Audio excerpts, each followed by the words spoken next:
할렐루야. 하나님의 큰 은혜가 말씀 가운데 있을 줄로 믿습니다. 사도 바울은 평소에 늘 로마에 가기를 원했습니다. 그 당시에 모든 세계 문화의 중심지였던 로마, 그곳에 가서 복음 전하는 것이 사도 바울의 마지막 소망입니다. 그런데 이때까지 그곳에 가고자 해서 이제 죄인의 몸으로 억류돼서 출발은 했지만은 오랫동안 가이사랴에 묶여 있었습니다. 그런데 이제 드디어 배를 타고 가이사랴를 떠나서 로마로 호송되어 갑니다. 두 가지로 생각해 볼 수가 있습니다. 법적인 의미로 생각한다고 하면은 죄수가 되어서 다른 죄수들과 함께 로마에 가는 것이고, 그래서 로마 황제에게 재판을 받는 것입니다. 또 하나는 영적인 의미로 본다고 하면은 상황이 전혀 달라집니다. 하나님께서 복음을 전해야 될 소중한 복음의 사도를 이제는 팔레스타인 땅에서 옮겨서 전 세계의 중심이라고 할 수 있는 로마 한가운데로 보내시기 위해서 바울을 이 배에 태우십니다. 누가라는 사도가 이 사도행전을 기록했는데 27장에 이 내용을 아주 상세하게 세밀하게 우리에게 기록해서 전해줍니다. 여기 보면은 바울 사도가 처음 배를 딸 때부터 폭풍이 지나갈 때에 어떤 일들이 일어났는가 하는 것을 보여주고 있는데, 처음에는 바울이 죄수로서 배에 탔어요. 그런데 조금 가다 보니까 카운슬러가 되어 있어요. 상담자가 되어 있습니다. 그리고 조금 더 가다 보니까 바울은 지도자가 되어 있고, 조금 더 가다 보니까 사실상 바울은 그 배의 선장이 되어 있습니다. 무엇이 바울을 이렇게 만들었는가? 사도 바울이 갖고 있는 복음, 그리고 복음에 대한 담대한 믿음, 이것이 바울을 그렇게 만들었습니다. 왜 이렇게 27장을 자세히 기록했습니까? 이것은 오늘날 저와 여러분들에게도 21세기를 살아가는 우리 모두에게 어떻게 보면은 죄악의 풍랑이 심하게 찾아드는 이런 세계 속에 살고 있는 우리 모두에게 이 풍랑을 어떻게 잘 헤치고 극복하고 지나갈 것인가 하는 것을 오늘 말씀을 통해서 우리에게 보여주기 때문에 27장은 우리에게 소중하고 귀한 말씀입니다. 우리도 바울처럼 죄악의 풍랑에 시달리는 모든 사람들에게 때로는 죄수로 시작했다 할지라도 그 다음엔 상담자가 되고 지도자가 되고, 그리고 우리가 가는 곳마다 풍랑 속에서 저들을 건져주고 인도해낼 수 있는 선장의 역할을 감당할 수 있도록 하나님께서 우리를 만들어 주십니다. 그래서 오늘 말씀 중 몇 가지를 우리가 한번 짚고 그 가운데서 은혜를 나누려고 합니다. 첫째는 이 폭풍에 시달리는 사람들에게 바울 같은 그리스도인이 꼭 필요한 것인가? 우리는 그들이 일시적인 순풍에 속지 않도록 경고해 주는 역할을 감당해야 됩니다. 누가는 27장 첫 부분을 거기에다가 초점을 맞췄습니다. 우리가 배경을 본다고 하면은 시실리아라고 하는 항구에서 배를 타고 구브로라고 하는 해안선을 따라서 지금 오늘날로 말하면 터키 남부의 무라라고 하는 항구에서 바울 일행이 배를 바꿔 탑니다. 그 배는 굉장히 큰 배로 승객 276명이나 태웠습니다. 이 배는 그 당시에 애굽에서 밀과 또 여러 가지 곡식을 싣고 로마로 가는 무역선입니다. 많은 짐을 싣고, 그리고 사람도 276명이나 되는 많은 인원을 태웠어요. 그런데 배를 바꾸어 탈 때가 언젠가 하면은 배 속죄일이 지나가고 10월쯤 되었을 때, 아마 우리나라 기후로 말하면 가을쯤 되었을 때에, 여러분 그때는 언제냐 하면은 지중해에 가끔 강한 겨울바람이 불어오기 시작해서 풍랑이 자주 있는 그 시기입니다. 그래서 바울은 무리해서 항해를 하지 말고 글에 대해서 좀 쉬었다가 한 석 달 정도 쉬었다가 겨울을 보내고 가자고 권고를 했습니다. 그랬더니 선장도 선주도 백부장도 다 같이 그 말을 듣지 않았어요. 그냥 강행을 했습니다. 13절에 보면은 남풍이 순하게 불매 저희가 득의한 줄 알고 항해를 시작했다고 그렇게 말해요. 바울의 경고를 무시하고 남풍이 순하게 부는 것을 보고 항해를 시작했습니다. 여러분, 그런데 우리가 알아야 될 것이 있어요. 잠깐 순풍이 분다고 해서 무서운 광풍이 없다고 하는 뜻이 아닙니다. 여기 이 사람들은 듣지 않고 떠났지만은 여러분 어떻습니까? 바울이 하는 일이 뭐예요? 입에는 장차 풍랑을 만날 것이니까 조심해라, 가지 마라, 좀 기다렸다 가자, 이렇게 말했어요.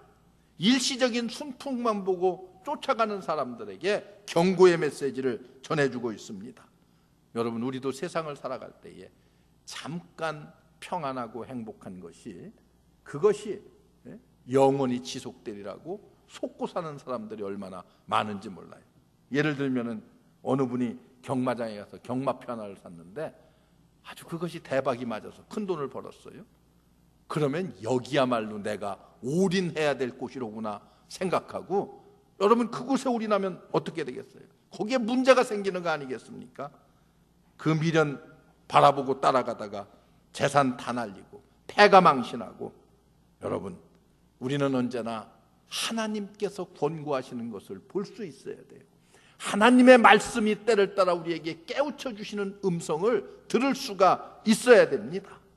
여기 배가 얼마 가지 못해서 어떻게 했어요? 유라굴라라고 하는 큰 광풍을 만났습니다. 그래서 배가 파산 직전에 이르렀습니다. 말할 수 없는 고생을 했어요. 풍랑 속에서 모든 사람들이 다 죽게 되었습니다. 믿음의 사람들의 역할이 무엇인가? 여러분, 사도 바울은 이렇게 배가 파선 직전에 이르렀을 때에 내가 해야 될 일이 무엇인가를 분명히 알았습니다. 그래서 바울이 뭐라고 그들에게 말합니까? 여러분이요, 내가 보니까 이번 행선이 화물과 배뿐만이 아니라 우리의 생명에도 타격과 많은 손해가 있을 것입니다 라고 아주 강력하게 막고 권고했지만은 그들이 듣지 않았어요. 하나님의 말씀을 우리는 들어야 돼요. 하나님께서 삶을 통해서 우리에게 경고해 주시는 메시지를, 깨우침을 우리는 듣고 깨달을 줄 알아야 됩니다. 여러분, 제가 미국에 있을 때 어떤 분이 사업을 시작하려고 하면서 저한테 와서 상의를 해요. 그래서 무슨 사업을 하려고 합니까? 그랬더니 자기가 리커마켓을 하겠대요. 여러분, 리커마켓이 뭐냐 하면은 쉽게 얘기하면은 병수를 파는 거예요. 세계 각국에서 온 수만 개의 병을 진열장에 진열해 놓고 파는 거예요. 그래서 제가 그건 집사님이 할 사업이 아닌데요. 제가 말렸습니다. 아니, 내가 말리면 들어야지. 여러분, 나한테 와서 상의는 왜 해? 지멋대로 하려고 하면. 그래서 제가 말렸음에도 불구하고 그 사업을 시작했어요. 처음에 잘 되는 것 같았어요. 돈도 많이 벌었고요. 큰 집도 사고 이사도 하고 교회도 아주 열심히 헌신하고 봉사하는 것 같았어요. 그런데 여러분, 제가 볼 때는 왠지 불안해. 몇 년이 지났어요. 그런데 여러분, 손을 떼었던 젊었을 때 먹던 술을 다시 시작하고요. 또 도박에 빠지기도 하고요. 이렇게 하다가 이혼 직전까지 와 있는 광풍에 휘말리는 모습을 보았어요. 뒤늦게 후회하고 돌아오긴 했지만 얼마나 많은 시간을, 그리고 얼마나 많은 정력과 물질을 손해보고 그 모든 것들을 다 잃어버렸습니까? 여러분, 일시적인 순풍만을 보고 나가는 자들에게 경고하는 메시지를 보낼 수 있는 그런 역할을 누가 했어요? 사도 바울이 했어요. 우리도 그렇게 해야 돼요. 저 구약 성경의 요나서를 여러분들이 보잖아요. 요나가 어떻게 했어요? 하나님의 말씀을 불순종하고 나와서 욥바의 와서 배를 타고 어디로 갔어요? 다시스로 향해서 갈 때에 처음에는 잘 나가는 것 같았어요. 배를 탔는데 배가 순풍이요. 그래서 잔잔한 바다를 아주 잘 항해를 합니다. 그래서 요나는 어떻게 했어요? 배 밑창 깊은 곳에 가서 잠이 들었어요. 그런데 여러분, 하나님께서 갑작스럽게 무서운 광풍이 불었다고 그랬어요. 돌풍이 불었다고 그랬어요. 그래서 배가 파선 직전까지 왔을 때에 그 배 안에서 제비를 뽑아 요나를 바다에 던지우는 그런 것들을 여러분들이 보지 않았습니까? 일시적 세상적 순풍에 우리가 속지 말아야 돼요. 여러분과 저 가운데 우리가 볼 때에 이 정도면 잘 되겠지, 잘 되어서 괜찮겠지. 그러나 여러분, 하나님의 말씀에 비추어서 부딪히면은 여러분, 우리는 주의 음성을 듣고 가던 길도 되돌아갈 수 있는 그런 삶, 그리고 우리의 이웃에 있는 수많은 사람들에게, 세상 사람들에게 그런 것들을 보여줄 수 있는 삶, 여러분, 이것이 바로 그리스도인들의 역할이고 시대가 요구하는 우리 그리스도인들입니다. 여러분, 그래서 수많은 인생의 폭풍인 줄 모르고 빨려 들어가는 그런 사람들을 막아주는 사람으로서의 사명을 잘 감당하는 여러분들 되시기를 주의 이름으로 축원합니다. 나뿐만이 아니라, 내 가정뿐만이 아니라 내 주변에 있는 사람들까지도 그런데 말려 들어가지 않도록 역할을 감당하는 것, 이것이 우리 그리스도인들이 갖고 있는 시대적 사명입니다. 또 한 가지는 누구를 필요로 하는가? 인생의 폭풍 속에 휘말리는 사람들에게 누가 필요한가? 오늘 바울을 통해서 보여주는 것은 엄청난 폭풍의 와중 속에서도 폭풍의 두려움을 물리치는 믿음의 한 사람을 우리에게 보여주고 있습니다. 폭풍의 두려움을 깨트리는 믿음의 사람. 사도 바울이 그 폭풍 속에서 우왕좌왕하고 두려워 떠는 사람들에게 그 두려움을 다 물리쳐 주었습니다. 그래서 우리가 그리스도인들 아닙니까? 우리 그리스도인들에게 뭐가 있어요? 복음이 있습니다. 여러분, 복음의 위력과 능력이 내 속에 있으면 염려와 두려움이 사라집니다. 여러분, 오늘 말씀 가운데 중요한 사실을 다시 한번 기억나게 해주는데, 그것이 뭔가 하면은 인생의 폭풍이 찾아왔을 때에 여러분 한번 생각해 보세요. 몇 종류의 사람들이 있어요. 하나는 어떤 종류의 사람이 있는가 하면은 폭풍이 불어서 위험해지면은 나 혼자 살겠다고 도망치는 사람들이 있습니다. 가족도 친구도 다 버리고, 국가 지도자는 나라가 어지러지면 도망가는 지도자들도 있습니다. 여기 30절에 바로 그런 장면이 나와요. 여기에 보면은요, 풍랑이 이렇게 돼서 배가 파선하게 되었으니까 사공들이 자기들만 살겠다고 폭풍 속에서 거루를 내려놓았습니다. 여러분, 거루가 뭔지 아세요? 성경에 거루라고 번역을 해놨는데 잘 쓰지 않는 말이에요. 뱃사람들이 주로 쓰는 말입니다. 이건 라이프보트예요. 뭐요? 구명보트입니다. 구명보트. 배에다 쭉 걸어놓고 있는 구명보트예요. 위기 상황에 여러분 잘 알다시피 이것들을 몰래 내려놓고 선장이라고 하는 사람들이, 배를 움직이는 사람들이요, 그걸 타고 도망가려고 했습니다. 여러분, 이런 사람들이 나타나요. 꼭 우리나라의 세월호 선장 같은 사람이에요. 여러분, 그리고 또 한 종류의 사람들이 있는데 이분들이 더 문제예요. 폭풍보다 더 큰 폭풍을 만들어내는 사람들이요. 두려워 떨고 있는 사람들에게 더 큰 두려움을 안겨주는 그런 사람들입니다. 여러분, 내면의 폭풍을 일게 하는 그런 사람들, 격려하고 안심시키고, 그리고 그 사람들의 마음들을 다독거려야 되는데 더 큰, 그래서 구원의 소망이 없어졌다고 난리를 치는 사람들입니다. 여러분, 20절에 보면은 뭐라고 말하는 줄 아세요? 이 사람들이, 야, 해도 안 보이고 달도 안 보이고 이제는 살 길이 다 끊어진 것 같다. 그러니 밥도 먹지 말자. 그래서 먹지도 않았어요. 오랫동안 먹지도 않고 절망 속에서 죽음을 기다리든지 도망갈 길만을 찾았습니다. 그러나 여러분, 여기 믿음의 사람을 보세요. 21절에 보면은 바울이 여러 사람들 앞에서 우뚝 서서 그가 말하되 여러분 내 말을 듣고 글에 대해서 떠나지 않았더라면 참 좋을 뻔했습니다. 이 말은 뭐예요? 내가 경고하지 않았습니까? 다시 한번 그들에게 기억시켜주고 그 다음에 22절에 내가 너희에게 권하노니 이제는 안심하라. 너희 중 생명에는 아무 손상이 없겠고 나의 속한 바 나의 섬기는 하나님의 사자가 어젯밤 내 곁에 서서 말하되 바울아 두려워 말라. 네가 가이사 앞에 서야 되겠고 또 하나님께서 너와 함께 행선하는 자들을 다 내게 주셨다 하셨으니 이렇게 말해요. 바울은 두려워 떨고 있는 사람들을 안심시킵니다. 염려하지 말아라. 너희들 생명에는 아무 이상이 없을 것이다. 이렇게 말해요. 왜? 하나님의 사자가 나를 어디로 보내요? 로마로 보내서 로마의 가이사 앞에, 가이사 황제 앞에 나를 세울 것이다. 내가 그곳에서 복음을 전해야 되기 때문에 너희들도 나에게 다 주셨기 때문에 너희들은 안심하라. 이렇게 말합니다. 여러분, 이 말의 의미는 뭐예요? 그렇게 될 줄로 내가 믿는다. 너희들도 이 하나님을 믿으십시오 하는 거 아니겠습니까?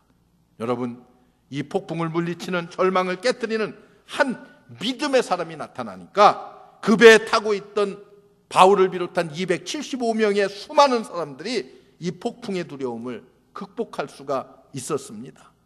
여러분, 어떻습니까? 폭풍보다도 더 두려운 것은 사람들에게 공포의 분위기를 조성하는 거예요. 어려움이 있을 때에, 전쟁이 나면은요, 사병들이 총탄이 빗발치듯 날라오면은 두려워서 앞장을 서지 않으려고 할 때에 맨 앞에 누가 서야 돼요? 여러분, 군목이 서는 겁니다. 목사님께서 맨 앞에 서면은 사람들이 다 따라온대. 전쟁터에서. 왜? 목사님이 거기 서 있어야 두려움을 극복할 수 있기 때문에 그런 거 아니겠습니까? 여러분, 두려움을 깨는 믿음의 사람으로 인생 항해의 선장이 되시는 우리 주님의 손을 우리가 꽉 붙잡으면은 아무런 염려가 없습니다. 여러분들의 가정 속에, 여러분들의 직장의 터전 속에서 내 힘으로 극복할 수 없는 광풍이 밀어닥치고 있습니까? 이럴 때에 여러분 어떻습니까? 나의 선장 되시는 예수 그리스도, 그분의 손을 붙잡으세요. 주님 뭐라고 말씀하십니까? 안심하라. 배는 좀 상할지 모르겠지만 너희 중 한 사람의 생명도 상하지 않을 것이다. 이 주님의 음성을 들을 수만 있다고 하면은 오히려 폭풍 속에서 하나님께서 주시는 더 큰 평안, 더 큰 기쁨을 우리 모두가 다 체험하게 될 줄로 믿습니다. 여러분, 두려움을 깨트리는 믿음이 우리에게 있어야 됩니다. 그런 역할을 담당하는 믿음의 사람들로, 이 시대가 요구하는 믿음의 사람들로 우리 교회 모든 성도 여러분들 나타나시기를 주의 이름으로 축원합니다. 한 가지 더, 이 인생의 폭풍 속에서 시달리는 사람들, 그들이 그리스도인들을 필요로 하는 이유가 다른 것이 아닙니다. 폭풍 속에서도 믿음 안에 갖는 담대함이 있고 여유가 있습니다. 여러분, 사람은요, 돈이 많다고 여유가 있는 것이 아니에요. 사람은요, 권력이 있다고 해서 여유가 있는 것이 아닙니다. 이런 것들은요, 다 여유가 있는 척하는 거예요. 척. 예수 그리스도 안에서 모든 죄의 사슬이 끊어지고 주님 안에서 참 거듭나고 그리고 진정한 영적 존재로 자유하게 되면은요, 여러분, 그때 누리는 그 자유가 우리를 자유케 할 뿐만이 아니라 우리에게 담대함을 주고 우리에게 더 큰 여유를 허락해 주십니다. 그래서 이 여유를 가지고 폭풍 속에서 시달리는 수많은 사람들을 섬길 수가 있어요. 바울과 같이. 그런데 바울이 보여준, 여러분, 오늘 태도를 보세요. 위대한 믿는 자의 자유이고 여유입니다. 하나님께서 이 항해의 폭풍은 한 과정일 뿐이지 이 폭풍 속에서도 너를 로마에 보내는 내 계획에는 변함이 없다고 하는 확신을 누가 가졌어요? 사도 바울이 가졌습니다. 로마에 가서 내가 복음을 전해야 되는 그 일을 하나님께서 막지 않으실 것이다라고 하는 확신이 있었기 때문에 바울은 조금도 두려움이 없었습니다. 심지어 떡을 떼서 너무 오랫동안 여러분들이 먹지 못했습니다. 우리 축사하고 떼어주니 다 같이 함께 나누어 먹었다고 기록하고 있습니다. 윌링거라고 하는 유명한 성서학자가 있습니다. 그가 이 구절을 이렇게 해석을 했어요. 바울에게 중요한 것은 폭풍의 두려움이 아니었다. 바울은 오직 하나님만을 두려워했다. 하나님을 두려워하니까 하나님 앞에서 두려운 문제가 해결되고 나니까 어떻게 되었어요? 다른 두려움들은 다 쉽게 해결될 수 있다는 거예요. 살든지 죽든지 모든 것을 하나님께 맡기고 나니까 바울의 인생 속에는 여유가 생겼고 담대함이 생겼습니다. 여러분, 가정이 때로 어려울 때가 많이 있잖아요. 여러분들의 가정에 폭풍이 휘몰아칠 때가 있잖아요. 경제적으로 어려움을 당할 수도 있어요. 건강에 어려움을 당할 때도 있습니다. 남에게 말할 수 없는 비밀스러운 고통이 여러분들의 삶 속에 있을 수 있어요. 그러나 그 가운데서 우리와 함께 하실 뿐만이 아니라 우리의 손을 붙잡아 주시고 우리의 선장이 되어주시는 예수 그리스도에 대한 분명한 믿음이 있다고 하면은 여러분들의 삶은 바울 같은 담대함으로, 바울 같은 여유 있는 모습으로, 자유함으로 나타날 수가 있을 것입니다. 여러분, 우리가 비록 인생의 폭풍 속에서 어찌할 바를 모르지만은 그 중에 단 한 사람, 그게 남편이든지 그게 아내든지 이 여유를 가지고 있으면은 안심하시기 바랍니다. 하나님께서 한 사람도 내가 상하지 않게 하겠다 약속하십니다. 여러분, 가정도 교회도 절대로 침몰하지 않을 것을 여러분 바울을 통해서 분명히 보고 있는 것이고, 우리의 가정을 통해서도, 내 직장에서도, 내 사업의 터전 속에서도 여러분들의 확실한 믿음을 통해서 이런 것들이 체험되고 나타날 수 있기를 주의 이름으로 축원합니다. 여러분, 어둠 속에서 걸어오시는 예수님, 제자들에게 뭐라고 말씀하십니까? 두려워하지 말아라, 염려하지 말아라, 내가 너희와 함께 있지 않느냐. 이 믿음의 여유를 가지고 폭풍 속을 방황하는 수많은 사람들을 오히려 우리가 일으켜 세워줄 수가 있어야 됩니다. 여러분과 저의 가정을, 그리고 우리 교회를 이런 믿음과 여유를 가지고 이끌어 나가며 힘을 합치면은 우리는 어떤 풍랑이 닥친다 할지라도 그것을 극복할 뿐만이 아니라 하나님께서 주시는 참 평안을 여러분들이 이 땅에서 누리게 될 줄로 믿습니다. 우리 모두 이런 믿음의 사람으로 가정에서, 교회에서, 지역사회에서, 여러분들의 직장에서 꼭 필요한, 하나님께서 원하시는, 이 시대가 요구하는 꼭 필요한 그리스도인들이 되시기를 주의 이름으로 축원합니다. 기도하겠습니다. 은혜로우신 하나님, 감사합니다. 우리를 불러주시고 하나님 은혜 가운데 거하게 하시니 감사합니다. 우리를 들어 써주시되 정말 하나님의 사람으로, 복음의 사람으로 들어서 어떠한 풍랑 속에서도 승리할 수 있는, 그리고 많은 사람들에게 힘과 용기를 줄 수 있는 시대적 인물이 되게 하여 주시옵소서. 예수님의 이름으로 간절히 기도하옵나이다. 아멘.